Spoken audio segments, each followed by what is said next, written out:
Now Pedersen's a blast. Oh, that hit Provo. Diving save. Hart as he flashes across. Briere sets up Carl. Side of the net. Deflected. Score! Briere moving in. Stops. Cuts to the middle. Still has it. Shot! Score! Here's Hughes giving it across. Oh, what a save! Save by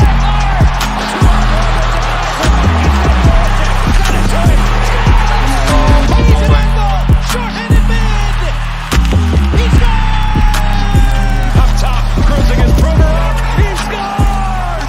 Ivan Provorov! What is going on, everyone? Welcome to the Flyered Up Podcast. I'm your host, Amadeo Gracia. So officially, the Flyered Up Podcast is partnered with the Painted Lines. Like I said, I am your host. I'm joined with my partner, Chris Mayer. And we've been doing the Flyered Up Podcast for maybe over a year now, but now we are officially partnered with the Painted Lines. And we have someone joining us from the Painted Lines, their Flyers writer for over 3 years, Tyson Quibel. Tyson, would you like to introduce yourself to the people who probably haven't been used to TPL and haven't seen you in a while?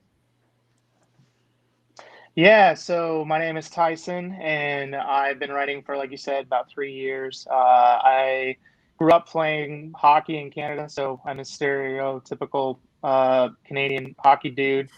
Love all things NHL and prospect related. So had some opportunities to do some scouting in the past, and write a lot about prospects, write a lot about the NHL in general, and also cover Flyers for the Painted Lines. So been doing that for a while, and excited to join you guys to talk about all things NHL and Flyers this year.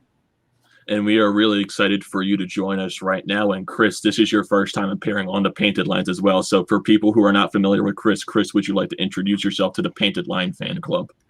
Yeah, so what is up, everybody? As Amadeus, my name's Chris. I am pretty much, I basically do everything Flyers pretty much on YouTube. And as Amadeus also mentioned, we've been doing this podcast for a while now. We started back in August of 2019. So pretty much this past year was our first year doing the pod. And, you know, I am on YouTube, as I said. It's Flyers Mania 93. I do a bunch of Flyer stuff with prospects and interviews and all that stuff. I do a lot of game reviews, a lot of discussion videos, things like that. I'm sure you've definitely seen Amadeo's face on there a few times or more. But again, I'm really excited to do this now with the Painted Lines. And let's get started. Definitely. Let's get started right now. And some things we're going to be covering in this version of the Flyered Up Podcast today. We're going to be talking about like the NHL start date and the discussions going on between the NHLPA and the owners right now. Some interesting things going on right now. There's also some Flyers prospects that are getting underway in their respective leagues. Some of them are actually lighting it up as we speak. And then everyone loves to talk about jerseys. So the NHL revealed their reverse retro jerseys for all 31 teams. And that's something fun to talk about, get a little bit of fan engagement there as well for the viewers that are currently watching the live stream as we speak.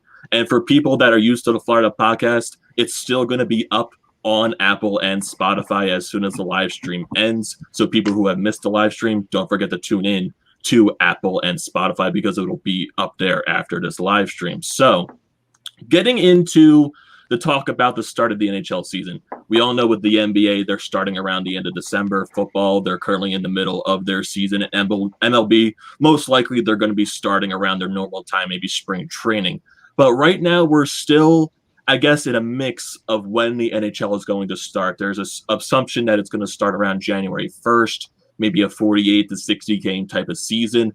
But there's a little bit of, I guess, not backlash, and a little bit of difference between the NHL players and the owners, because right now the owners want the players to defer more money than what was agreed upon in the CBA. So I want to get both of your thoughts on your confidence right now in the NHL starting either on January 1st, or is there going to be a delay to the season, or in the all likelihood that the season gets canceled. Hopefully that doesn't happen. So Tyson, I want to get your thoughts on that first, and then we'll go to Chris after that. Yeah, I think that we're going to see, I would actually probably be surprised if it is January 1st in some ways. Number of reasons. One, I think Bill Foley, the owner of Vegas, dropped a bomb like a month ago when he said he thought it was going to be February in an interview. I think that the NHL would like to start in January, but right now, as long as we still have the border issue that exists between Canada and the U.S., as long as we have Just right now, I'm not sure about every state, but for the most part, I know most states are in another version of a lockdown, even more strictly so, pretty much across the board, except for maybe Florida. So if we're talking about those factors in anticipation of COVID numbers rising and the need for NHL teams to, especially small market teams, to have some sort of fans at some point, there's a lot of planning and work that needs to get done. They may decide that they need to sit it out a little bit more, wait a little bit. And the second thing too, I think why I can see them even a mid-January start date if they decide to go that direction is the World Junior Championships take place at the end of December, early January, and a lot of NHL teams have released players that were anticipated to make NHL rosters. So like Kirby Dach played for the Blackhawks last year, and he is currently at Canada's camp, bubbled in Canada. And so the plan is for him to just finish it out. The World Juniors will finish after January 1st. So there's a chance that teams might push even for a week or two into mid-January for that. But I would personally be surprised if it does start with January 1st, especially considering today is getting close to the end of November here. And the fact they don't have a quote-unquote plan or even a contingent plan like the NBA has is kind of showing it's unlikely, I think. And then, Chris, we can transfer over to you. Like, what are your thoughts and your confidence, I would say? I mean, to me personally, I think my confidence level is high. I mean, I think like the biggest thing is they have to play. They know they have to play. The hardest thing is understanding, are they going to have fans? I think that's one of the big things that they have to kind of take notice of. Is really one of the main reasons I think that they brought out these new jerseys, which I know we'll get into, is because they need money. With the loss of revenue they had, the money they spent on the bubbles, which they said averages around from 70 to 90 million, that's a lot. And when you're not getting that much back, that's why these jersey prices are so high. And I've seen there's been a lot of people complaining on Twitter, but that's obviously a different subject. My confidence is high. I know that there's been talk that a 60-game schedule has been put in place, and there's supposed to be a 1-week window at the end of the season for any makeup games, like we kind of saw with baseball and football, with football having the one game on a Tuesday night and things like that. Kind of just going off what Tyson said, I personally think that the hardest thing for them is the border, which he mentioned, and the whole division realignment. They, with that 60-game schedule plan, they did have the Canadian division that was brought up. And that seems like that's probably going to be happening regardless of whatever they do, because that's really the hardest thing. I think one of the main things with that is you're only going to have in-division play. So it looks like they're going to be going back to a couple years of what they did from having where, like, for example, I remember I believe it was 2011-12 when the Flyers had that Winter Classic against the Rangers. They played them 6 times that year.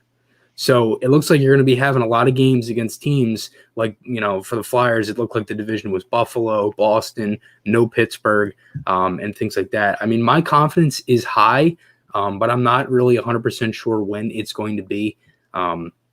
I honestly think that if they get it for January 1st, it's going to be coming before Thanksgiving. That's just my opinion. I have to think they have something before Thanksgiving. If not, I think we're probably looking maybe 2, maybe 3 weeks down the road. I'm not really 100% sure if the World Juniors it factors. I'm not 100% sure if it's a major factor. I honestly didn't even think of it like that, to be honest with you, because I know the tournament does end January 5th. That is the night of the gold medal game. So it is only a handful of days. I think one of my biggest things is the AHL. I'm not 100% sure what they're going to do with the AHL, because I think that they'll most likely start with the expanded rosters again. And obviously, if we saw the other day with the whole North Division and the ECHL getting canceled, I really don't know what's going to happen with the AHL. So if the AHL doesn't play, I could see them doing expanded rosters for the whole season. But if they do, and say they end up starting on February 4th, like they've talked about, I could honestly see them doing like expanded rosters where the Flyers could see guys like maybe Isaac Ratcliffe, Morgan Frost, Igor Zamula, guys like that, ended up maybe making the Flyers out of camp. And then, in the beginning of February, ended up getting sent back down to the AHL. That could be something. I'm not really sure. But my confidence is high because I know they have to play. I really just don't know when. But as of now, it's looking pretty slim for them to get something before January 1st. Yeah, if you're just looking at the other leagues right now with the AHL, they're a league that runs on the fan revenue. They need fans in the stands in order to be playing the league because they'll be just losing a ton of money, and they probably just can't afford not having fans in the stands. So I can see where that point comes in right there. And in terms of confidence right now with the league, I feel like I'm just confident because the NHL just can't, I don't feel like it's possible for them to just can the season just because you got so many other leagues that are playing right now. They're going through it. The NBA, NBA, I wouldn't say it's the NHL's biggest competition, even though they play out around the same time because they're nowhere close in terms of ratings. But the NHL needs to play because this is a big year for the National Hockey League because the TV contract, it expires after this season. They're going to have to get some type of new contract, whether that's NBC, whether a new network picks them up. It's going to be very big. And with the whole thing with the owners and wanted the players to defer 13% more, I guess, of their salaries. Yeah. I don't think it's tough because the players definitely don't want that money deferred, but the owners, they're losing money, and you would understand why they would ask for more deferred money. So it's kind of in a weird standpoint right now because the players, they do want to play. It's at one of those weird crossroads, at a weird standstill right now. And just Tyson, with the whole reason with the deferred money, do you think that's the least of the worries right now, or do you think the deferred money that the owners are asking for may be a little bit too much? Well, to my knowledge, they've already asked for 10, and the players already agreed to 10 before. So I've heard if they're asking for another 13, that's basically a 23% deferment, if that's what that is. And obviously, if you're like Connor McDavid, I think his base salary is at least 12.5 this year, right? Overall, over the course of the year, maybe a 23% hit on 12.5 isn't the worst in the world. But if you're talking a player that signed a league minimum, in the NHL at $700,000, a 23% deferment for someone in that category that also is potentially a bubble NHL guy, that's a big amount of salary over the course of a year that you probably need, especially knowing, the average NHL career now lessening. So a year deferment is a big deal. So I think it's a sticking point and will be because there's so much battle over escrow. Also, once again, that got brought up in that same deferment. NHL owners get a larger share of escrow than owners in other sports in general tend to get. There's a lot of factors that kind of go into play along with that. And the NHL, notoriously, as we know, more lockouts than any other major sport since the early 90s. Literally being a strategy of Gary Bettman as a part of negotiation here is that the players, especially if you talk to a guy like Joe Thornton, right? How long has he been in the league for? He's been through pretty much every single one of those lockouts except for the one in the early 90s. Yeah. You already have that sort of tumultuous relationship with the league. You're not exactly being like, hey guys, I'm going to do you a favor right now, undo this. But at the same time, like you said, from ownership standpoint, you have no fans, right? A lot of NHL teams have started laying off staff. We saw that just this past week again. A bunch of teams announced, the Tampa Bay Lightning just won the Cup. They just laid off, I think, 22 people in different positions. Other managers are taking, just deferring their own salaries if they don't need it to keep other staff on. It's still kind of a mess. So that being said, I think it could be a sticking point for players. My guess is that they talk about salary negotiations with players. Usually, teams, if you look at arbitration cases, teams lowball, players ask for way too much. So my guess is they're going to go back and forth on this a little bit. I could see a higher deferment, but I don't know that's going to be 13. Maybe we could see an extra 6.5%, 7%. That's pretty much, I think, something that we could see happen. But I think the players are not happy about it, for sure. And I think that's going to be a continued trend that is kind of constantly on the table here. Yeah, it's just going to be different. And then, Chris, you want to share your thoughts on this deferment? Yeah, so kind of just I was looking up this article that I read the other day from Elliot Friedman. It was kind of just explaining what is happening right now and what the league was pretty much asking for. So he said that he has a clearer picture now as more details emerged overnight. This article was posted on Wednesday. In the new CBA ratified last July, there were agreements on deferred money for 2020-21 and escrow caps during each season of the player agreement. So, Tyson, as you said, the players, they agreed to a 10-cent deferral for the upcoming year. And then the escrow caps are 20% for 2021, 14 to 18%. Although everyone is pretty much assuming it's going to be 18% for 21-22, and then 10% for 22-23, and then 6 for the remaining seasons until the end of the CBA, which is in 2026. So 6% for 2023, 2024, 2025, and 2026. And kind of just so pretty much the first asked question for the changes was the deferred compensation went from 20% and then the escrow to 25%. And there was also a bunch of stuff that also went on. So, like, for example, this is an example that Friedman put in here. So, like, for example, 56% of Alex Petrangelo's 7-year, $61.6 million deal with Vegas is paid in the lowest escrow years of the CBA. And then for Torrey Krug with the Blues, 7 years, $45.5 million is 52%. So they pretty much split the age and the length of the contract. That could be something. But I think the biggest question that he's kind of implying here is, do they pay them now or do they pay them later? So that's kind of the thing. It's like, when do these guys get paid? I think that's one of the big things. When are they going to be making the big bucks? I'm not really sure. But it's tough because you have them losing so much money. And again, it's hard to say because when you kind of are already set on something, like I totally understand why the players are upset because you're already set on 10% and now you're asking for another. I'm trying to think, like, it was like what, another 13% you said? Yeah. So, I mean, I would probably be mad too, so it's tough. I'm not really 100% sure what they're going to do with that. I think it's tough because I don't think many guys are really going to agree. But I think you might be able to get some of them that might just say, if we take it for this year, then we're able to play and maybe we're able to move by. But I think if they do this now, they have to stand by really their word for these next couple seasons, because if they don't, then there's going to be a lot of pissed off players out there. Yeah, I can feel that 100%. There's definitely some.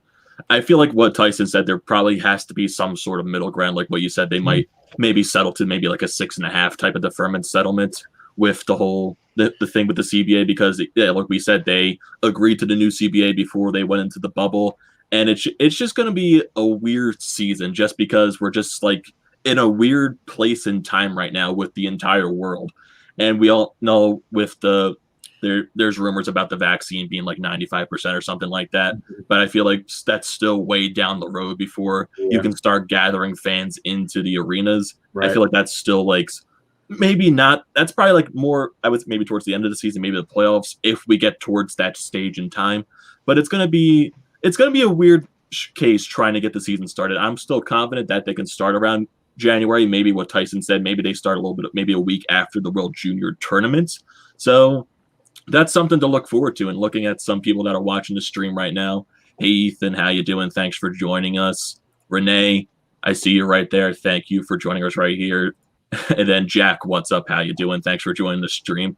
And I like this one comment from Renee right here. If we would have beaten the Isles in Game 7, then it would have been possible to beat the Bolts and the Stars. I like the optimism right there. I really like that optimism.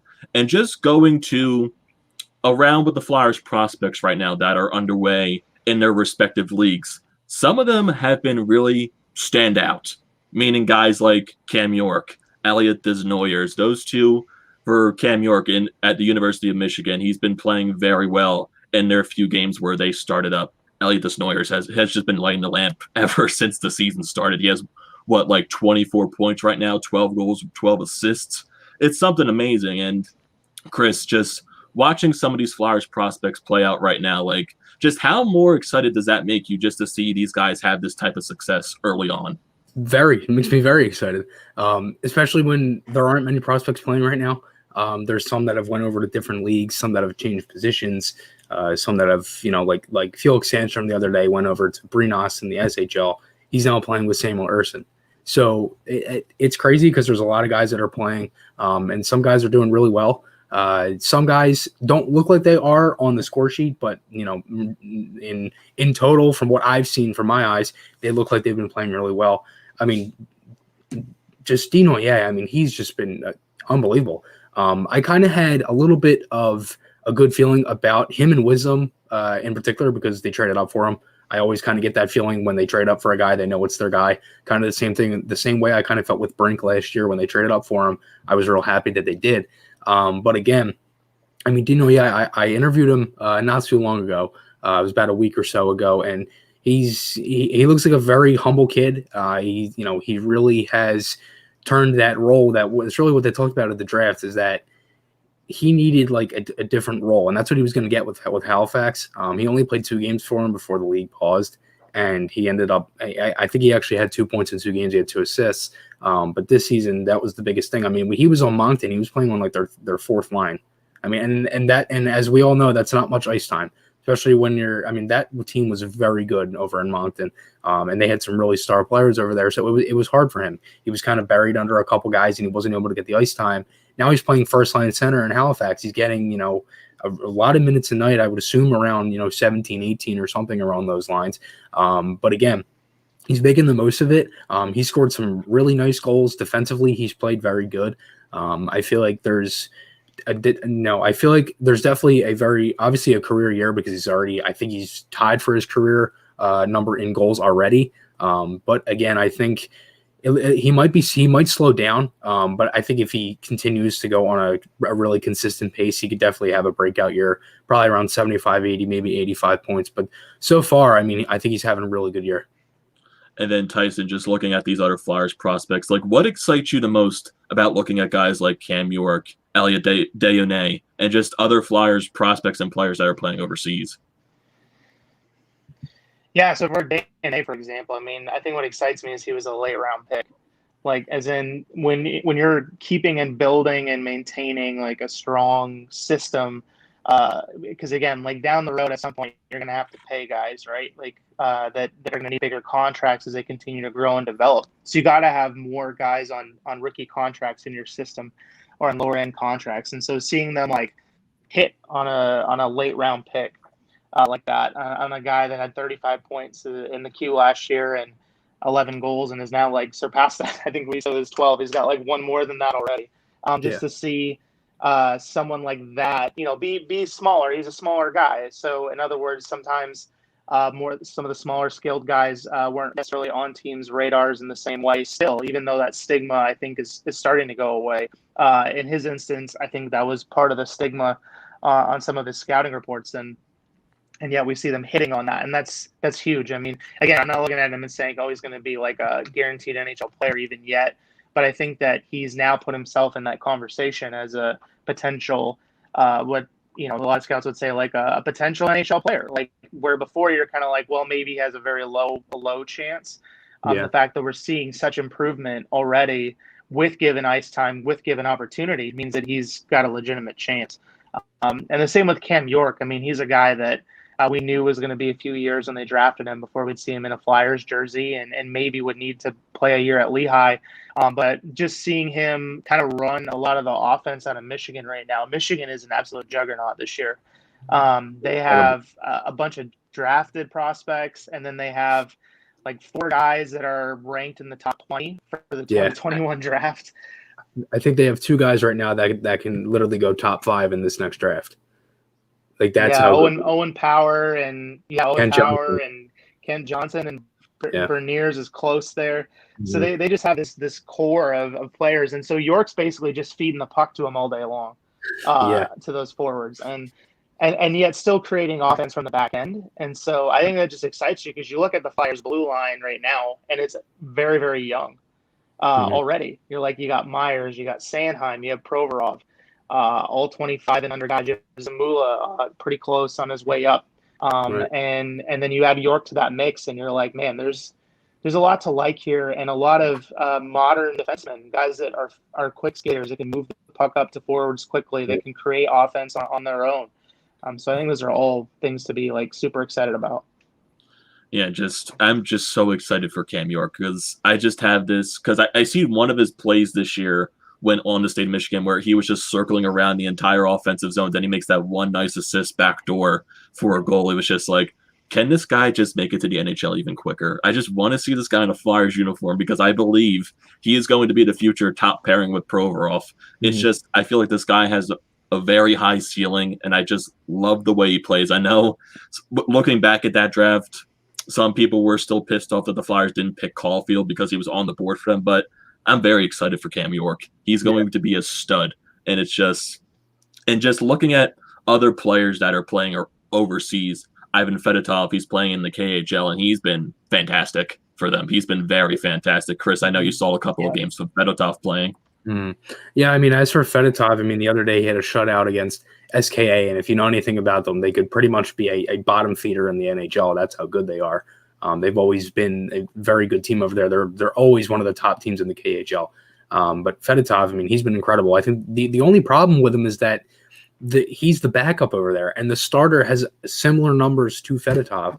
So it's hard because he doesn't get that starter role, and it kind of, I guess it kind of diminishes his numbers a little bit, I guess you could say, to some people. It doesn't to me, because regardless, I still think he's playing phenomenal. I believe he's 7-2-1. He has like around like a 950 save percentage as I last checked. But he's been incredible this season. I feel like one of the big things is that with a lot of the goalie prospects, it's kind of it doesn't really get that much hype because everybody knows we have Carter Hart. So everybody kind of thinks, well, who could it be next? And then there's always that debate. Well, I feel like everyone's list has a different guy who could be the next backup. It's either Urson, Ustimenko, Sandstrom, Fedotov. I mean, it could be whoever. I personally think it's Fedotov. I think Urson's very close. I think one of the problems with Urson, just to jet into the goalies a little bit here, Urson's biggest problem is that his team stinks. Brinas, they're just not good. I'm telling you, I've watched a handful of games, and their defense is just terrible. I think I can honestly play better defense, and I have skated 3 times in my life. Like some of these guys, he is being left out to dry like it's nothing. And he still has some pretty decent numbers for it. And even last year, his numbers were pretty tainted because of the defense. So it's kind of hard to look at it like that. Which it's kind of similar with some guys because you kind of have to understand the story behind what happened with them in their season. You can't always look at the numbers. Obviously, we know that. But again, I think as for Fedotov, I mean, he's playing unbelievable. It definitely is good to see. And I really hope he can continue to keep it up. I think one of the biggest things is that with the ECHL closing, you had Sandstrom could have been the starter down there. But the thing is like, if he's not playing, which obviously Reading isn't going to be playing this year, where does Sandstrom go? So that kind of made me understand why he went over to Sweden, which was before the ECHL, that whole thing came out with the ECHL. So that kind of makes sense. Hopefully he can maybe start with Lehigh Valley, but it looks like it's going to be him and really Ustimenko that are going to be battling, or one of them is going to, stay. I would assume either he goes to Lehigh Valley and battles with Ustimenko for the backup spot because they know they have Alex Lyon, or they're just going to have, Sandstrom might just stay in Sweden. So that could be something. I'm not really sure, but I guess we'll just have to wait and see. But Fedotov, I mean, yeah, he's been killing it right now. And Tyson, just looking at a guy like Ivan Fedotov, what are your thoughts been about him? Yeah, I mean, I'm excited for him because of his overall toolkit. As in he's huge. He's like 6'7", I believe, or as accurate. He's incredible. Yeah, and a lot of times with goalies, like late bloomers, right? Like Carter Hart is the exception, not the rule. Most guys take a long time to make it to the NHL. I mean, even some of these Russian goalies, like Ilya Sorokin, is going to play for the Islanders this next year. I believe he's like 24. Taking him a while to get to the point where it's like, all right, he's probably going to be the backup for the Islanders next year. Has really high potential. Shesterkin expected to be the Rangers starter next year. He's 23. So some of these goalies, they're even on the younger side, take a while to develop. In the sense of Fedotov, he's got that overall toolkit that I think he could potentially. I mean, in my book, I had Urson ahead of him at the beginning of the year. I still do. But I think that he's making a case for himself towards being the top goaltending prospect in the Flyer system. One thing to keep in mind is, for some reason in the KHL, goalie stats are always really high on save percentage and things like that. So sometimes a guy they'll be like, oh, he had a 943 save percentage average over the last 3 years or something. And they'll be like, what? That's insane. Average NHL goalie is closer to a 912, right, or 911 at that level. But the fact that he's at 950, even if we were to try to average that out, what might that translate in another league? Because I feel still it's still good at 917, 920 something. Yeah, it's still really good. So I think there's a lot of good potential there, and I think that's why it shows, with Flyers drafting. That's why you take chances on guys like that in late rounds. I like this guy's toolkit. Boom or bust. Let's just go with it, see what happens, and we're talking years later, and there he is. And just one more thing, the one guy we did not mention, Roddy Ross. They selected 6th round in this past draft in 2019 with the Flyers, and he was on a terrible Seattle Thunderbirds team, and he still had some pretty decent numbers. They were like one of the worst teams in the WHL. It doesn't look like he's playing as of right now. He actually got traded. He's on the Regina Pats now, but hopefully he's a little bit better of some defense in front of him. His numbers might be able to go up. But that is just one thing I wanted to mention. But Amadeo, you can go ahead. And yeah, we got an interesting comment right here. Maybe a question you guys could answer. This is from Sam Stout. He said, "What's the best case scenario for Jay O'Brien at this point?" So, what are you guys' thoughts on Jay O'Brien? Like, where do you think is a hit and miss? What do you think? I mean, honestly, I don't necessarily know too much about O'Brien. I honestly would probably have to get a little bit of a research, but I mean, he's taken. That was 2nd round in 2018 behind Farabee. I mean, I'm not really 100% sure. I feel like I don't know. I mean, I think it's tough. I'm not 100% sure if he can even make the AHL at this point. I feel like it might have been a little bit of a miss of a pick. And obviously everybody wants to harp on the guys that went after, which happens in literally every draft. But I mean, I think one of the biggest things is that he's going to college this year, isn't he? I think so. Yeah, and he was just playing in the BCHL. Yeah, BCHL, yeah. So I mean, you might see a spark in numbers there, but I'm not really 100% sure. I hope he could definitely turn it around, but I'm not really sure. Yeah, he's a tough one in that, like, when the Flyers took him, I believe they took him at like 19. Some people were surprised when they made that pick. Yeah, it was like one of those ones where he was a first rounder, and kind of was unexpected. But at the time, even though, on the NHL broadcast, they're like, well, it's a little unexpected. Most people had him ranked as a 2nd rounder. I had him ranked as a late 2nd rounder at the time. But a lot of NHL teams had him as a late 1st rounder talent. So at the time, it might have seemed a little off the board, but it wasn't insane. And he ran into a situation developmentally where he jumped from a high school league right into Division I college. So he didn't play like United States Hockey League, one of the main feeder systems, into NCAA. Those guys tend to transition well. He didn't play in that league. So he went straight into NCAA, bombed his rookie year, decided to transfer according to transfer rules, right? Ended up in the BC Hockey League, or he put up really good points. So he's one of those guys where I think I haven't given up on him yet. I think the next 2 years will really tell. I mean, he'll be older, right? An older player, hopefully more mature, heading into his sophomore year of a college season at a different college team. Hopefully they actually start up. I don't think he's I believe in Hockey East, not in he's on the Ivy League. Yeah. So he's not in Ivy League, which shut down. So I think like there just has to be some realistic expectations of him where, where the Flyers saw him as a highly intelligent, like, two-way guy that wasn't going to blow your socks off when they drafted him. So we just may not see him put on a jersey until he's 24 years old, like 3 years from now, even so. So they knew he had a longer developmental curve. Right. We gotta wait on him a little bit longer, I think.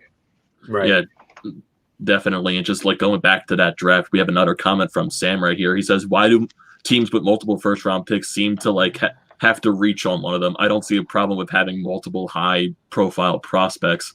And I do understand that point. I feel like during that time of the draft, Hextall, he just had so many so many good picks like over his tenure. So I guess maybe at that point he just felt like, okay, maybe we can reach for a guy. Like maybe because we had 2 1st-round picks, like not even back to back at that point. So I guess he felt like, okay, maybe we can reach for someone, maybe unrealistic at that point. So I say kind of just like, I feel like there's times where he's maybe let's kind of take a jump here, or maybe he just sees more in the person than we do. I mean obviously the Flyers scouting system has been unbelievable in its tenure. I mean the way that they draft is unbelievable. Some of these guys, they got Oscar Lindblom in the 5th round, and if you look back at that draft, he's easily the best player in that round. So that's kind of unremarkable right there. I mean, there's a lot of things with the drafting and things like that, but I mean, personally, I kind of see it as this: like, if a team is set on a guy and they know that they want him, they will do anything they can for him. Which is why the Flyers trade up for guys, and not just the Flyers, any team. And I feel like if they want somebody and they've been looking at someone for a long time, they're going to take them. I mean, I think it's kind of rare when you see a lot of guys drop like you did this year, because you didn't really have that from March till whenever the end of the playoffs end for those leagues. You didn't really have those last couple months of film and everything to look at these guys. You kind of had like the things they were doing over the summer and all the previous film from the games before and earlier in the year. So that might have been why a lot of guys kind of dropped this year. Just like, I mean, you had guys like first round talent fall in the third round. I mean, for example, Connor McClellan, the 6th round pick the Flyers took this year, he was ranked, I think at one point, one website had him ranked at 45. So that's like a middle second round pick right there. And, he he drops a lot. I mean, I remember Dinoye was looked at as like a late second, really high third round pick, and he dropped to the 5th round. I mean, a lot of guys drop. I think it's kind of hard, but if a team is set on a guy, they will take him. Yeah, definitely. And there's some comments right here from our comment section. We got Jamie Martinez. Thank you for joining. What's up, my dude? I love that right there. And another comment from Sam right here. Maybe York can convince Power to come to the Flyers one day. Maybe other things can happen. You never know. The Flyers might be that one team. Yeah, and kind of to add to what Chris said. Yeah, sorry. To add to what Chris said. I think too, what happens in a situation like that with O'Brien, a team like the Flyers, maybe didn't have him next on their list officially, necessarily, or even if they do have him next on their list when they're picking at 19, they're looking at the teams that are picking after them and saying, what is the likelihood of that team selecting this player? And sometimes that goes into effect. But other times teams can kind of convince themselves of weird things. I thought Ottawa did that this year. They had 3 firsts and taking Jake Sanderson at 5. Not that I dislike Jake Sanderson. I just think there was better players available to them at 5 than Jake Sanderson with higher ceilings.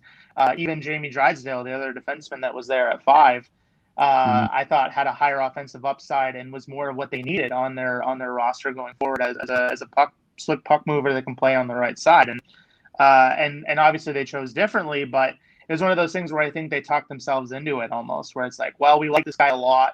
He brings something that we need. We got to take him now, because I don't think he's going to be available even if we tried to trade down too far or whatever.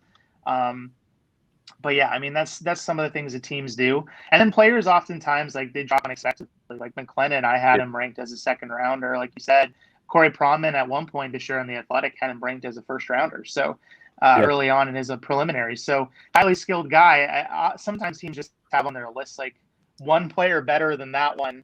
And it just keeps going around. All 31 teams will have one player better. So he'll be one less on their list, and then they'll drop. And I think that's very much the case in McLennan's situation. And again, I was thinking too of Moritz Seider, right? When the Red Wings drafted him at 6 in 2019, and you're like, whoa, hold on. Everyone had him closer to 20. And Steve Yzerman himself said, well, we had him next on our list, but also he knew that he wasn't going to be there if he traded down even 3 or 4 more slots, and hoping that he still would be. Yeah. So a lot of factors there. But yeah, sometimes teams just talk themselves into situations where they're like, yeah, we really just need to jump on this guy right now, even though consensus might say this guy has a higher ceiling. Yeah. And one thing I will say, just to kind of go off, I don't know if you guys have ever seen the video of Brian Burke when they go to take Nazem Kadri. They knew, or sorry, not Kadri, Morgan Riley. They knew that if they didn't take him now, he was gonna drop, and somebody was gonna take him, and it was gonna be either the pick after or maybe 2 or 3 picks down. And they knew. They took Riley. And it was kind of the same thing with Kadri. I know at the time Ottawa was looking at Kadri, which would have been crazy to look at Kadri in an Ottawa jersey. That would have been very weird to look at and to see. But again, as I said, I mean, if a team is looking at a guy and they want him, and they have that gut feeling that if they don't take him, he's going to be gone, and they're going to mess up, then they will make sure that they take him. That's why I think there's so many guys that trade up, and that's why I'm always kind of high on certain prospects when the Flyers trade up for them, because I have that feeling that that gut feeling that I kind of understand is okay, we know that he can bring more.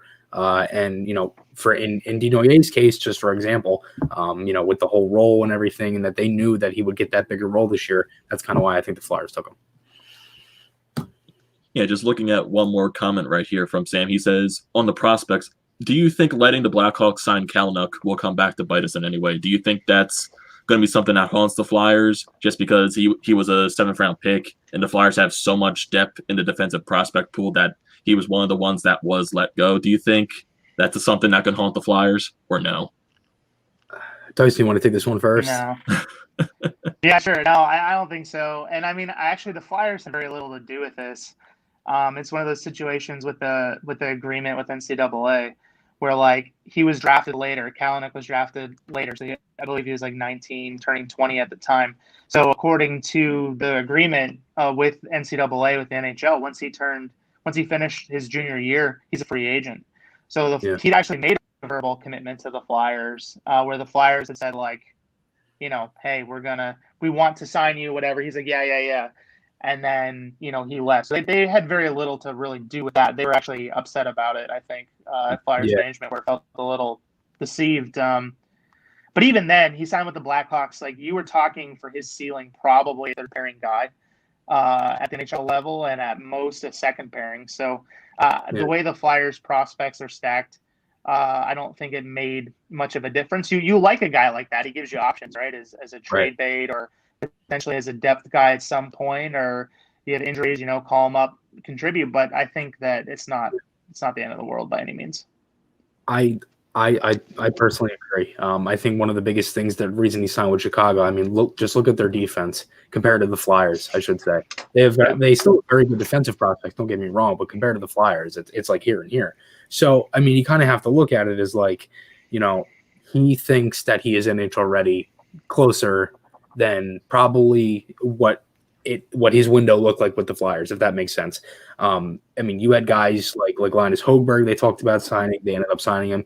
Like David Bernhardt, for example, the Flyers didn't even re-sign him, and the Flyers are still looking at him and things like that. He was another defensive prospect, 7th-round pick, looked like he could have been something, and the Flyers ended up not signing him because, again, I think the window didn't necessarily make sense. I also think at the time, with the contracts and everything, they only had like 47 or I think it was actually they had 49 of 50 contracts and still had a couple guys to sign. This was way back before even the playoffs started.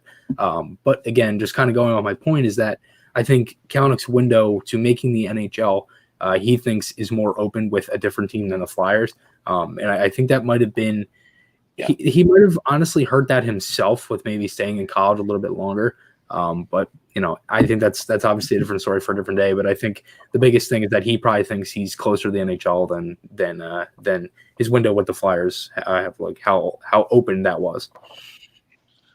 Yeah, I could definitely see that.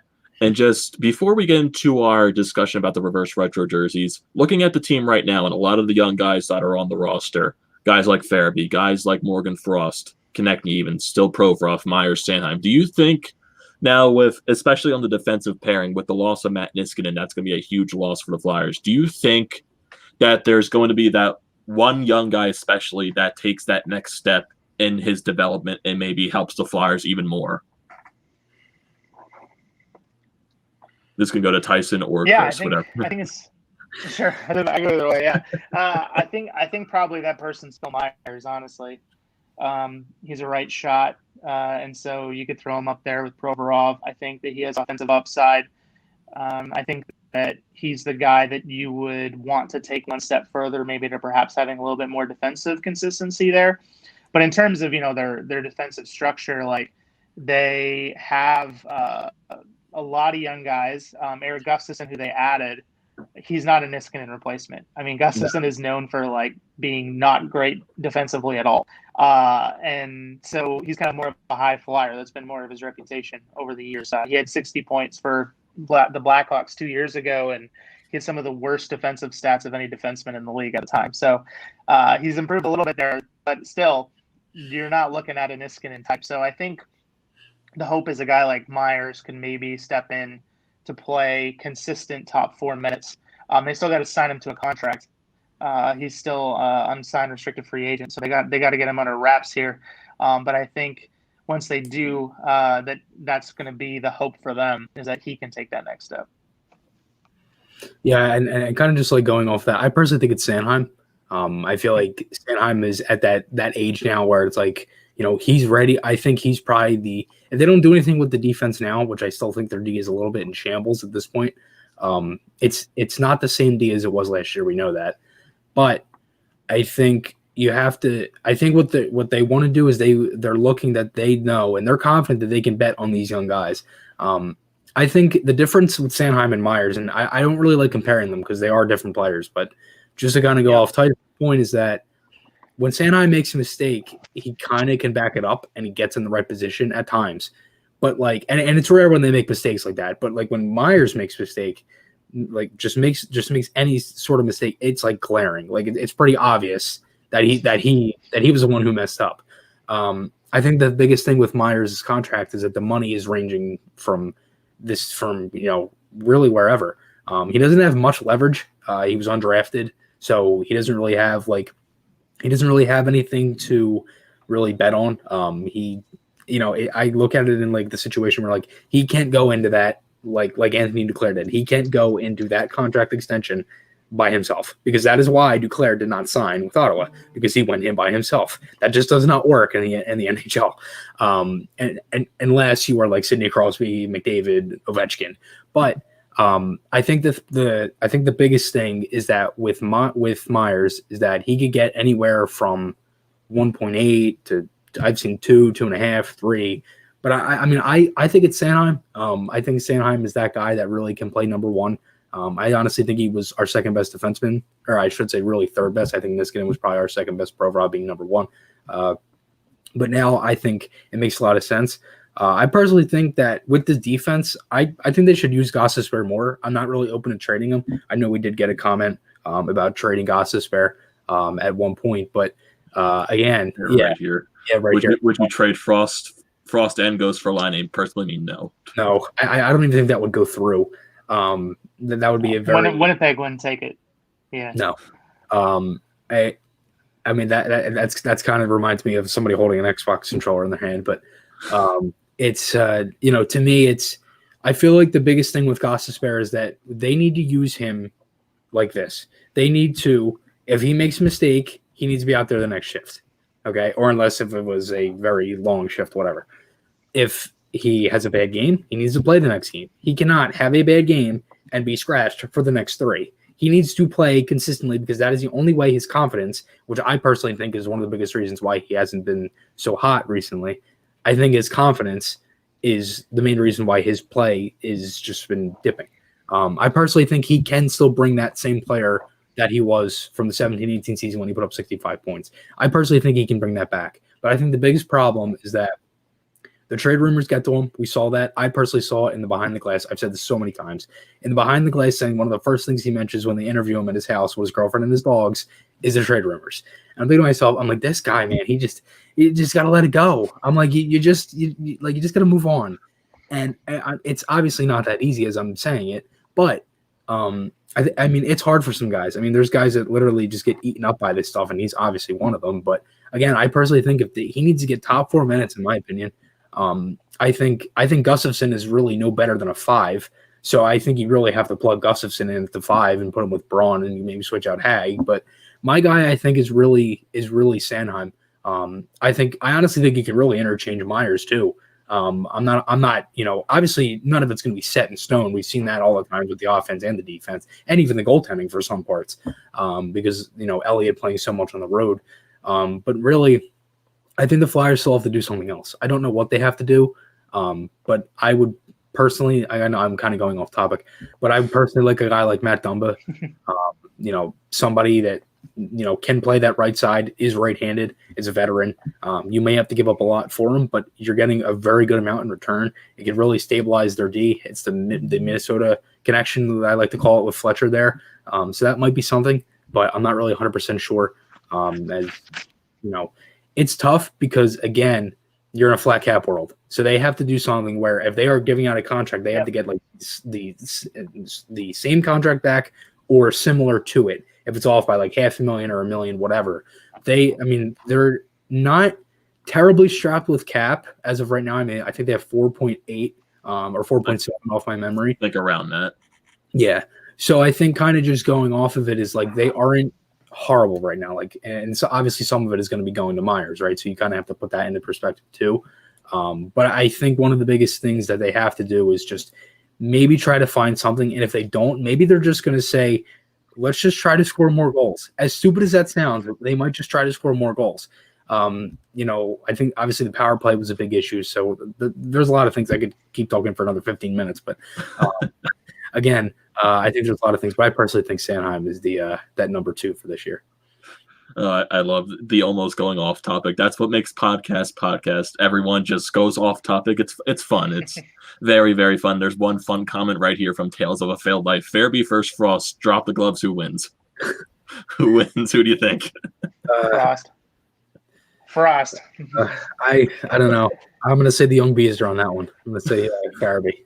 I don't know. I feel like Morgan Frost would be a better fighter for some reason. I would say Frost because he played in a league where he was allowed to. So I think that's the only thing he's been in that situation. I think Farabee's first situation professionally would have been last year. So I don't know otherwise.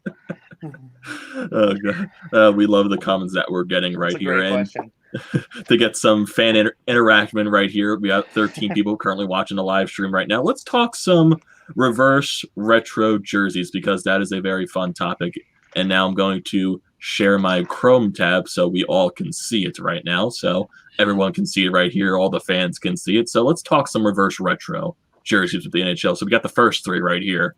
Some ugly ones. We got Anaheim, we got Arizona, and we got Boston. So, guys, what are your thoughts on these 3 right here? I don't know. I mean, the Ducks one stinks. I will say that. It's bad. I mean, they could have done so much better. I think the Ducks and Columbus are like the 2 worst teams in the league at branding. I feel like they've always been very bad. Arizona, I like it. I really do.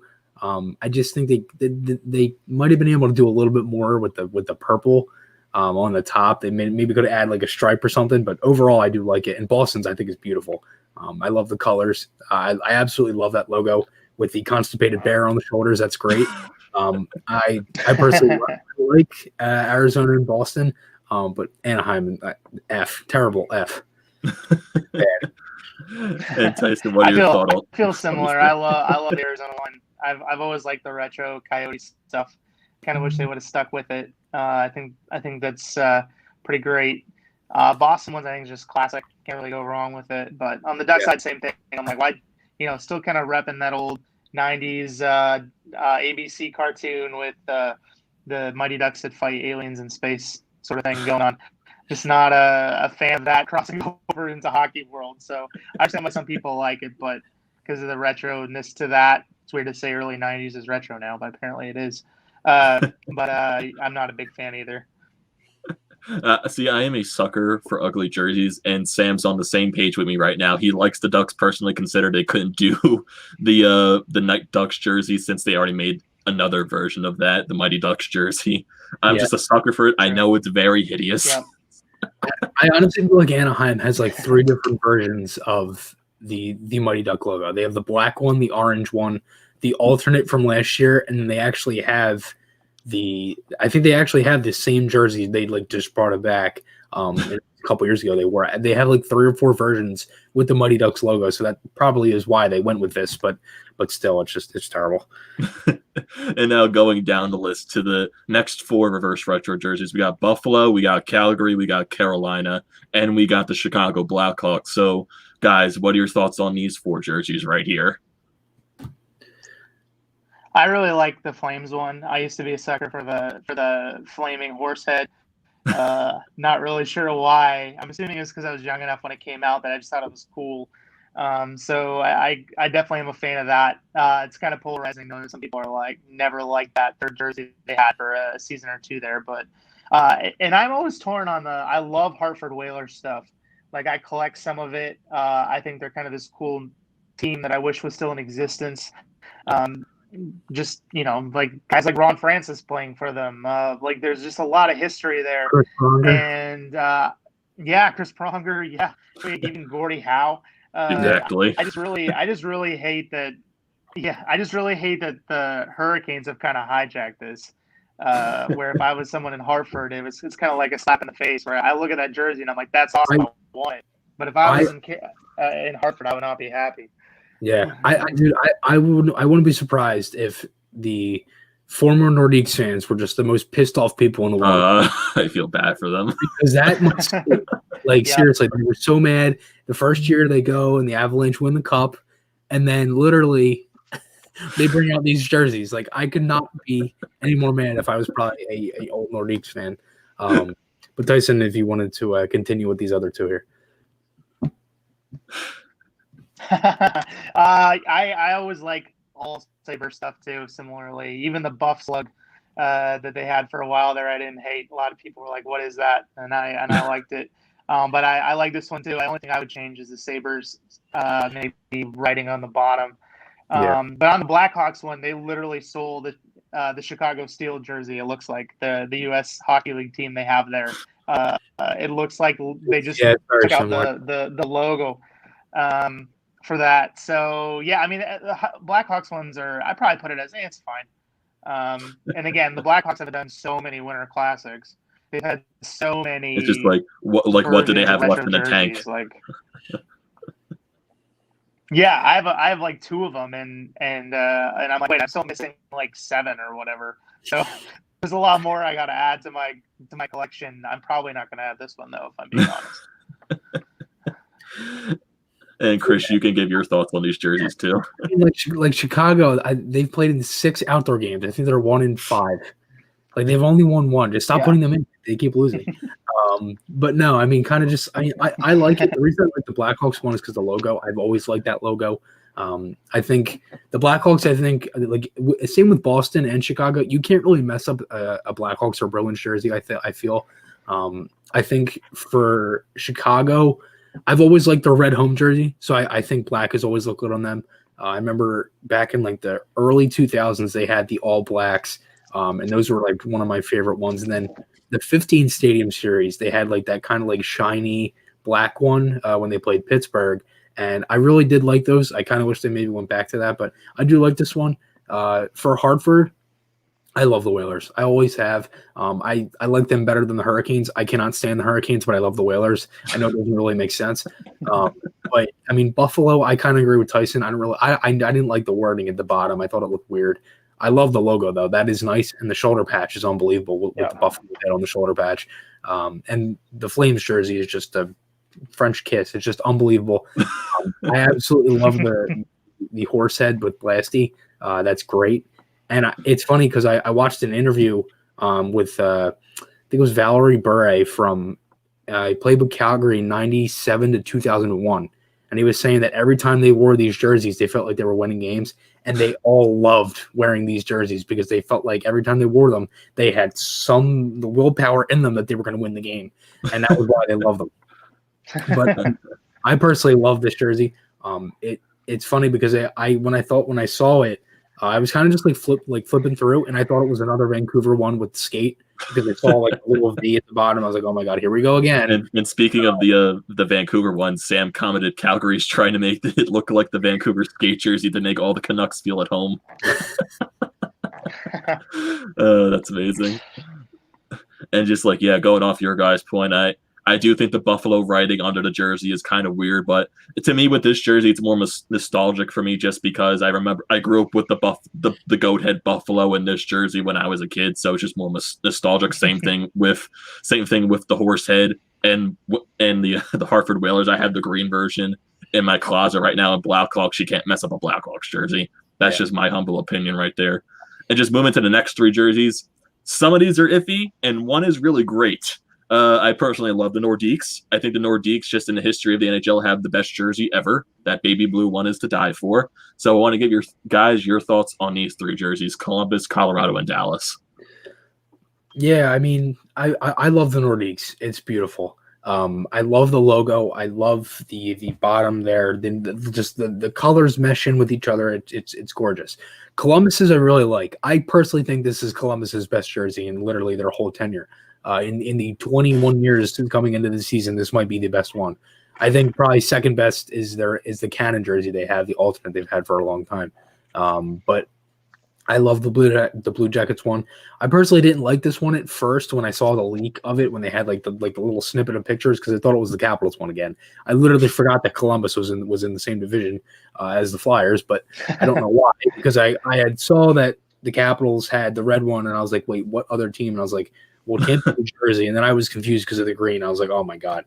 But the Columbus one, I love that logo, and the Dallas one I like, but from this picture, I literally see a D. It feels like I am at the eye doctor, and they tell me to like cover my right eye, and I'm looking at the letters. It's like A, E, H. Like, I literally have no idea what it says because it's a completely different color. And for some reason, I feel like they should have went with like black or gold, the right stars. But I like it, but it's just like I can't really see it. Yeah, I love the Nordiques one. I love Nordique stuff. That's always, one of my faves for sure. On the Stars side of things, I just look at that and I feel like it's something that if I were to go to like a Wiz Khalifa show, I see him coming out wearing something like that. And that's the first thing I thought of when I saw it. I was like, that's something Wiz Khalifa or Tyga will wear at a show. In terms of just like its design, like even with the star, kind of the weird starness to the way it goes and the colors on the bottom. So not a very big fan of that. In terms of the Jackets one, I think probably my favorite Jackets jersey in the past was the blue one. I was like a third jersey. It was all blue with like a cannon in the middle of it. Yeah, I like that one a lot. This one I'm kind of like, it's fine. I kind of nothing it. Not the worst, not the best. But again, with the Jackets, it's similar to like Chris said. I don't know what it is about a lot of their jersey stuff. I've never had it on my list. Like, oh yeah, I want to get a Jackets jersey because I really like it. I don't have it on my list. Yeah. And Sam has another comment right here about these three jerseys. The Nordiques jersey with the Avs color scheme is amazing. Columbus in that much red doesn't do it for me, and I think the Stars looks clean, even though people say the jersey is ugly. It's just with the Stars for me, it's too white. If they maybe like put some green under the outline of the star on the bottom of the jersey, maybe that would look a lot better. It definitely throws it to that reverse retro of what the Stars jersey used to look like. But it's just like it's too white, and like what you said, Chris, it feels like I'm at the eye doctor. I can't see what the hell this thing says. I just can't. And then moving to the next three, we got a very lazy design right here and two neat designs. Detroit, they literally just went into Photoshop and made the arm and the bottom gray. That's all they did. And the Florida jersey, it's amazing. I feel like this is the best jersey they've ever produced in their history. And the Edmonton one, it's a nice just recoloring of their jersey. So, guys, what are your thoughts on the three jerseys? Chris, we'll start with you. Yeah, I don't understand it. The Red Wings one looks like somebody went into franchise mode and forgot to make the away jersey. Like they just they spent too much time on the home and ultimate and just forgot to make the away one. It's terrible. I mean, maybe it might look better if with the helmet and the pads and everything that might bring out some more color. But oh my god, it's just so boring. I mean, they could have done so much better with this. The Oilers, I really like it. When I first saw the Oilers one, it was a colored in orange for the logo, and I was like, ugh, that looks terrible. So literally, like inside the logo, like it was blue on top of orange, and it looked disgusting. I was like, oh. But the Florida one, oh my, that caught my eyes. I love the Florida one. I think I could honestly definitely sit here and agree with you on that.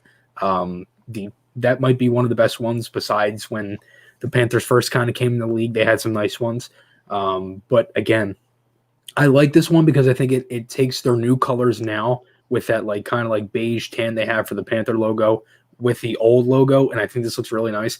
I would love for them to go back to this logo but just change the colors of it because the yellow they had was horrible, and it was like a bright yellow, and I just didn't like it. It just looked weird. But now I think the colors really suit well. I think the Florida one is really it's a top three for me. Yeah, I think it'd be similar. I really like the Florida one. I think the colors are great. I like the background, the bluish color there. Oilers ones, I kind of wish they would have done the oil drop. Some people See, are that's torn what I on that wanted. one. That's what I wanted. Yeah. And this just kind of looked like any other variation of the version of the 80s, with the Oilers that they've done in the past. It just didn't seem like it was really that reverse retro, however we're defining that. And yeah, the Red Wings one, I was right there. I thought of that too. It was like I was playing NHL 21 and I was like, oh shoot, I just hit the button on my controller to just have it automatically choose team colors and then actually spend time checking to see what it turned out to be. Yeah. It's like a practice jersey. I have a couple practice jerseys that look like that. So I don't know. It's weird too because the Wings have in general nice jerseys, simplistic design, but they could have done so much better with it, even with the white. Yeah, because I feel like they could have brought back like the English style D in the middle. They could have had their 14 Winter Classic logo on the top. Like they could have done a lot. Like they honestly could have done something like maybe like Chicago. They have the logo in the middle and have like Detroit Red Wings in a circle with it colored in. Like they could have done a lot with it. But one thing I wanted to say too about the Florida one is that I love the shoulder patch. The shoulder patch, I honestly think that they should use that as an alternate jersey. They should make that with the main logo. I would love for them to have like a gold jersey with that logo. That would be sick. Yeah, and then on to your point, Tyson, with Dr. Heath Health, Detroit got a practice jersey. Then from Sam once again, people hating on a jersey is 100% the reason I buy it. I can definitely understand that, Sam. And moving on to the next three jerseys, we got the Los Angeles Kings. This is a beauty. I need to buy this. Then we got the Minnesota Wild calling back to the North Stars a little bit. I feel like they could have did better, but it's Antony in Montreal. Honestly, they look really good in the blue jersey. So, Tyson, we'll start with you. What are your thoughts on this jersey? Then we go to Chris. Yeah, I had the Kings one in my top 5. I think it's just got that classic LA colors. They got I like that old symbol, reminding of the Gretzky era in the early 90s. I think it's a good combo there. I actually like the Wild one similarly because I'm nostalgic for North Star stuff, and so I still have some North Star stuff that I've collected years and years and years ago, and I like that they gave that shout out. I know sometimes it's a little hard for teams to do that when Dallas owns all the rights to the old North Star stuff. So I'm glad that they were able to make something work there. And the Canadians ones, it just looks, again, similar to the Bruins. It's hard to mess up a Canadians jersey. And I think they managed to not. So not the best I've seen from them, not the worst. It's cool. So I probably feel about those three. Yeah, I mean, to me at first, I love the Canadians and I love the Kings one. I think they're really nice. The Wild, it's starting to grow on me. I just don't like the way the logo is. I like the colors, but the logo just looks weird. I actually saw a picture today on the Wild's website. It was on Twitter, and it was the back. And the way that the back looked, it made the jersey look a lot better, as stupid as that sounds. But overall, I think I like all three of these, and I feel like a lot of these would sell pretty instantly. Yeah, definitely a lot of these jerseys are going to sell pretty well, I feel like. Mm-hmm. And then we move on to the next three jerseys. We got the Nashville Predators, we got the New Jersey Devils, and we got the New York Islanders, who looked like they just forgot to put in a reverse retro jersey. It's literally just another franchise jersey. It's just like, okay, we're in the meeting room. How do we make this reverse retro? Okay, they said they were going to throw back to the 80s, but they already wear those jerseys. So let's just make it darker and reverse the stripes. Boom, we're done. There you go. So, guys, what are your thoughts on this jersey? Chris, we'll start with you. Yeah, I love Nashville. Oh my God, this is my favorite Predators jersey. The ones where they had the blue. Obviously, it's different. But I mean, I've always liked just the way that Nashville branded. I think they were one of the best teams with one of the best expansion teams, I should say, with just coming in with the jerseys. I think San Jose was up there too. But again, I mean, I love the colors. I love the shoulder patch. That's unbelievable. The fabric on the top of the gray silver there, it still looks like the fabric that it actually was when they had it in the 90s, which I think is incredible. I love the Predators logo. I think it's a great logo. I don't necessarily really like their jerseys now. I can't stand the yellow helmets. It just looks just disgusting. New jerseys I like. I feel like you can't really mess up his Devils jersey, and I think this was the time for New Jersey to go back to the Colorado Rockies. I wish they could have. That would have been nice if they did that. They could have had a nice dark blue jersey with the Colorado Rockies on it. That would have been cool. And then the Islanders, that's an F for effort right there. They could have done the fisherman with these colors. That would have been cool. They could have had the teal. But really, it is what it is. I think there's some teams where it's like you've seen them go back to things so many times. It's like, how many times are you going to go back to those colors? How many times are you going to go back to that setup? I think New Jersey and the Islanders are kind of those two teams. Yeah, I wish I would have gone with the fish sticks guy, as they used to call him. Captain, what I forget his name. Yeah, fish sticks guy. But yeah, I was like that at least the colors on that, I thought it might be kind of fun to go back. Speaking of terrible jerseys, of a terrible jersey that we could look at and say, this is kind of fun. It kind of looked like Lou Lamoriello designed the Islanders one. On the Devils one, that kind of shout out to the green, the random green that we never understood really why it was there in the 80s. I thought it was kind of cool they at least owned it. Like, yeah, this is a part of what we used to be like. Let's just put it in there. Even though it's got that kind of Christmas tree tinge to it. I didn't hate it. Preds one, I think I probably felt like they could have done a little more. I don't mind it, but I think it's fine, but I think they could have done a little bit more. But again, sometimes like with the Preds, even it's not like they've changed their jerseys that much over the years, like in terms of their scheme. Like, I think the original ones had more of a bluish and silver to them, but if they weren't going to go the bluish kind of silver, the old Thomas LaCoon, Cliff Ronning, bright silver era on the bottom part of the jersey thing, I think it's fine. Yeah, I agree with the both of you right here. And let's move to the next three jerseys on this list. We got the New York Rangers with the Liberty logo. I love that logo so much. Ottawa looks like just a recoloring of their current home and road jerseys, but you can't not have a red Ottawa jersey. And then you get the Flyers reverse retro jersey, which is starting to warm up to me. So, guys, I want to hear your thoughts on this. I love all three of these. I like the Rangers one. I love the logo. The shoulder patch is great. I like how it's just a nice solid blue. All the colors kind of just congeal really well together. Same with Ottawa. I think the red with that Senators logo is great. The Flyers, I love the Flyers one. I've said that really from the beginning. I do. I love just the way. I've always liked the way that jersey is. Like, it's got the line over it, and it's funny. I actually had my white one from the 80s. It's a Cinderella one that was my mom's from when she had season tickets back in the late 80s when they had guys like Murray Craven, Dave Poole, and guys like that. And I was gonna have it on, but it was really hot in here, and I was just like, all right, I'll take it off. Then I cooled down and I put this on, and then I started to get cold. But again, I do like the Flyers one. I think the big thing that throws everybody off is the white on the sleeves. But I personally like that because it's kind of a flip. I mean, every time you see the jersey, it's the black all from the forearm down and then the white at the top. So I really like the way the Flyers did this. I think it'll be cool to see this in a couple games. I think the biggest thing with these, though, is like it really makes me think how many games that they'll be playing with these jerseys, because if they got like limited games and stuff. And I wonder if it's only for 1 year. You never know. I'm guessing probably. Yeah, I'm guessing probably 1 year.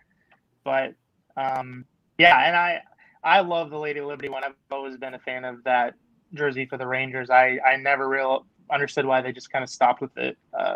It's a good third option there. Colors are great. I like the Sens one, too. I have a hard time with it. Just in general, like with the Sens, anything in the Sens, because I'm a Leafs fan, or born and raised Leafs fan.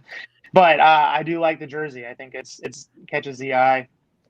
Flyers one, I think I've been going back and forth on. Like 1 minute I'm like, yeah, I really like it. The next I'm like, well, do I? And I think the white is, like you said, Chris, the white's throwing me off a little bit. But the rest of it I'm completely cool with. I think that it's probably, I put it kind of in the middle of the pack in terms of the jerseys. Yeah, and I already put a deposit down for the Flyers jersey because, well, I'm a sucker and I have a Flyers jersey collection. So yeah, I'm like still in the middle like you, Tyson, but I can't not have a Flyers jersey that's new, technically. So let's go to the next three jerseys that are on this list. We got the Pittsburgh Penguins, San Jose Sharks, and the St. Louis Blues. I like all three of these jerseys. What are your thoughts, guys?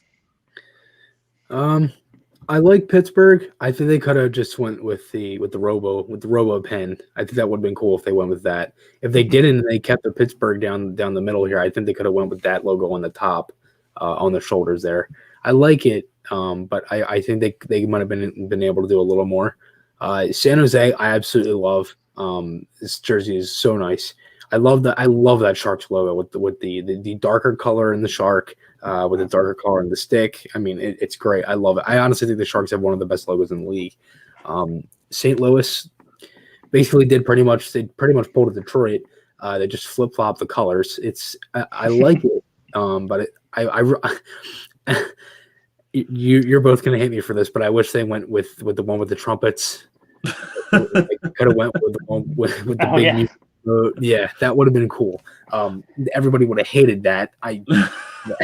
It would have reminded people of the Mighty Wing jersey because it would have been the same type of design. Yeah, just imprinted on the jersey. Yeah. It would have been. It might have honestly gotten more hate than what the Ducks one is getting right now. Yeah, I really like the Penguins one personally. I think it's really simple, but I think it does the job. Same thing. I like the Sharks one quite a bit with the gray on it. I think that's a cool switch. And I don't hate the Blues one, but I think it's just nostalgia. Like I used to be a big Brett Hull fan in the early 90s, and I remember they had a jersey that wasn't identical to this, but had some of those like really bright colors. And it just kind of reminds me of that era. So I think at least in terms of the retro side of it, I don't hate it as much as I think I'm supposed to. Now with the St. Louis Blue jersey, they had a blue version of this jersey. Now they have a red. Now they have to make a yellow to complete the collection. You got to make a yellow version of this. Now on to the next three jerseys. I think we're down to the final six right here. We got Tampa Bay, we got the Toronto Maple Leafs, and we got the Vancouver Canucks. Tampa Bay, I absolutely adore. I love that jersey. I love that old Tampa Bay logo. Vancouver, I love the gradient jersey going from green into the dark blue. That's just amazing. Toronto, I feel like you could have did better. So what are your thoughts on these, Tyson? I'll start with you since you are the Toronto Maple Leafs fan in this podcast. Yeah, I hate the Leafs one. I think the Bay, same thing. I'm like, what are you doing? Same thing with Leafs jerseys in general. It's hard to mess them up. Like you just have this kind of classic color scheme. Your symbol's like really simple to reproduce. I mean, it's a leaf, so I mean maple leaf. It's not hard. I mean, I don't really know. I feel like they've had like 5 versions of the logo. Yeah, at least they've and I tend to like the more classic looking ones, like from the even 60s and 70s. But I think they were trying to go with more of an 80s vibe, Leafs vibe. Like they had that shoulder thing where it's gray there with a number that was more white, in another one where there was some blue there on it. And I don't know. It just doesn't do it for me at all. I like the Canucks one, though. There's a part of me that wish they would have done the lumberjack logo. I don't know if you guys have ever seen that one. But with the skating lumberjack, I thought that would have been kind of fun to see. Yeah. Johnny Canuck. That's what they call him. Yeah. If we're going for cartoons here, I think they could have rivaled the Ducks there in their symbol on that one. And I think the Tampa Bay one's fine. It's kind of hard to do reverse retro with Tampa Bay when they haven't done much in terms of changing of logo. Though I do miss the one. I don't know if you guys remember that one. I've been trying to get my hands on one, and they're impossible. They'll be like $400 on eBay sometimes, like just for used ones. When they had like almost like the flames on the sleeves, as a part of it. I thought something like that might have been kind of cool, but that wasn't really what they were doing with this color scheme. But I was a fan of that one. It was very unique. Yeah, I mean, kind of just going. I mean, I personally like all 3 of them. I love the Leafs logo. That's the reason I like it. I think it's kind of hard, as you said, to mess with a Leafs jersey. I mean, Christ, they only have 2 colors. It's not like they've had different colors. It's kind of the same thing with the Flyers. It's really orange, black, and white. So it's kind of tough to really.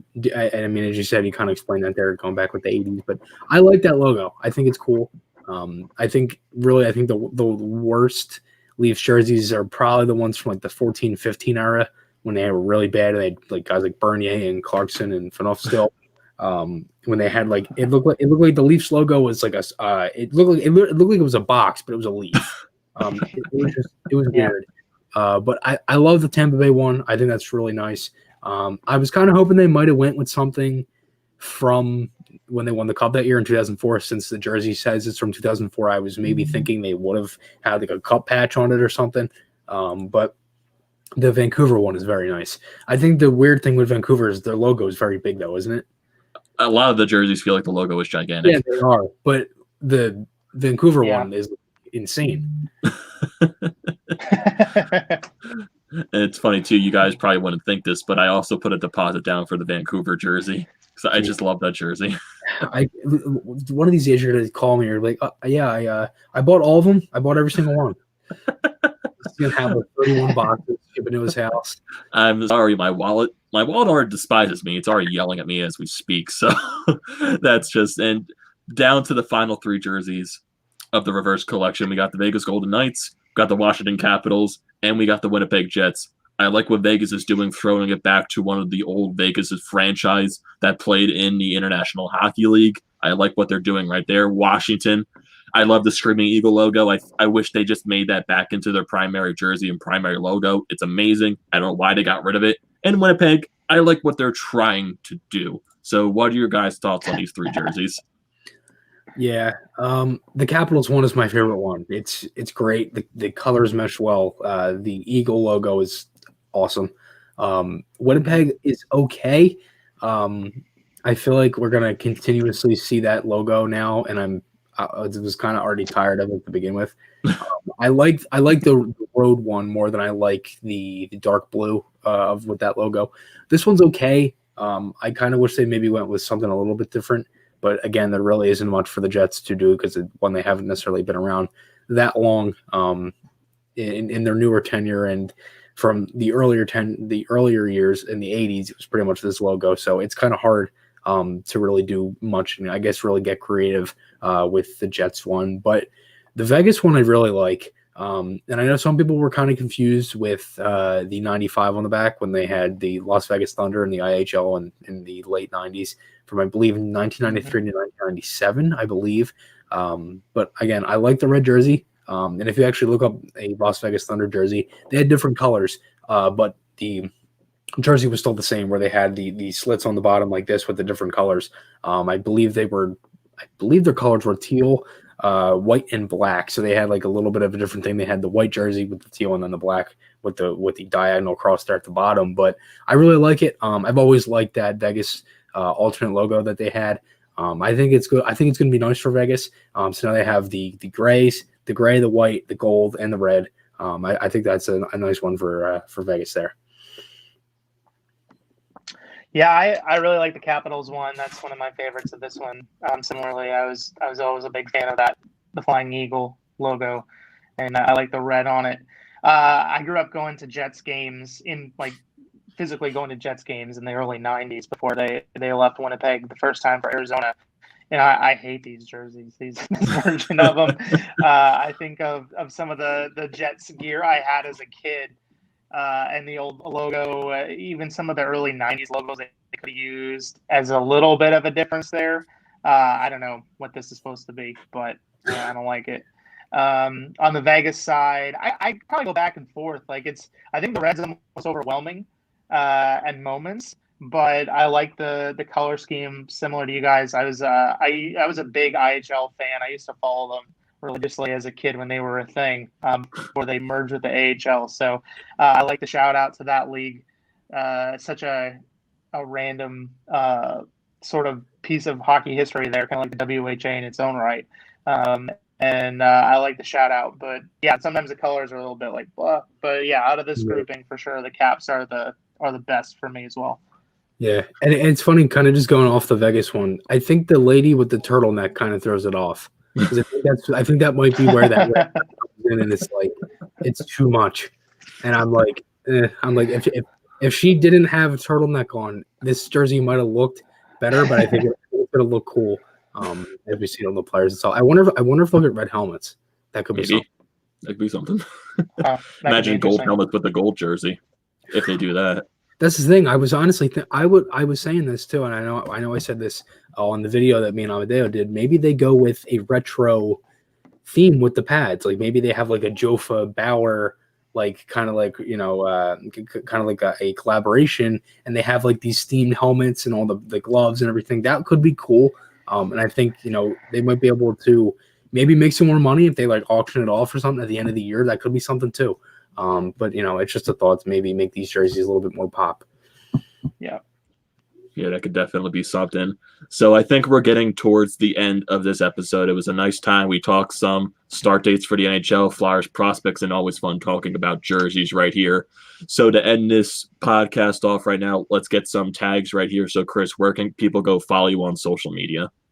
Yeah, so I'm on Instagram at FlyerSamMania93. My Twitter is _ Chris Mayer. And then, as I said before, on YouTube, it is FlyerSamMania93. And again, I appreciate all the support you guys have given me recently, me and Amadeo, and now Tyson with the podcast. We appreciate everybody that was in the chat for this episode. We had a lot of comments and a lot of guys who stayed around. So again, we appreciate all of you. And again, this was a fun time. I can't wait for the next one. And Tyson, where can people go follow you on social media? Yeah, you can find me at Twitter at QuibelTyson. And so I got some articles coming out. I've been working on a few projects recently, particularly ranking all 31 teams in terms of prospect depth and a few other similar-minded things. Hopefully going to have a 2021 draft list, my first one. It's the latest I've ever done one, but the preliminary list hopefully coming out within the next month. So keep an eye out for those two things. Yeah, definitely stay tuned to that. And for me, you can go follow me on Twitter at Amadeo Gracia98. Same thing with Twitter. You can follow me at TTP Sports. Same thing with my YouTube. It is TTP Sports. And thank you to the people who joined us here on our live stream from the Painted Lines YouTube channel, from TTP Sports, and from Flyers Fan Mania 93. Thank you to the people who are commenting on this podcast right here. It was a nice, fun live stream. Don't also forget to follow the Painted Lines on their Twitter at the Painted Lines. Same thing, subscribe to their YouTube channel. And we'll definitely be back here at the Flyer Up Podcast. And we're going to make this more of an annual thing. We're going to get more consistent. And it's going to be a very fun time leading up to the NHL season. So I think this is going to do it right here for the Flyer Up Podcast. And for people who missed the live stream, it's still going to be up on Apple and Spotify. So you definitely won't miss anything right there. So thank you, everyone, for joining the live stream here at the Painted Lines.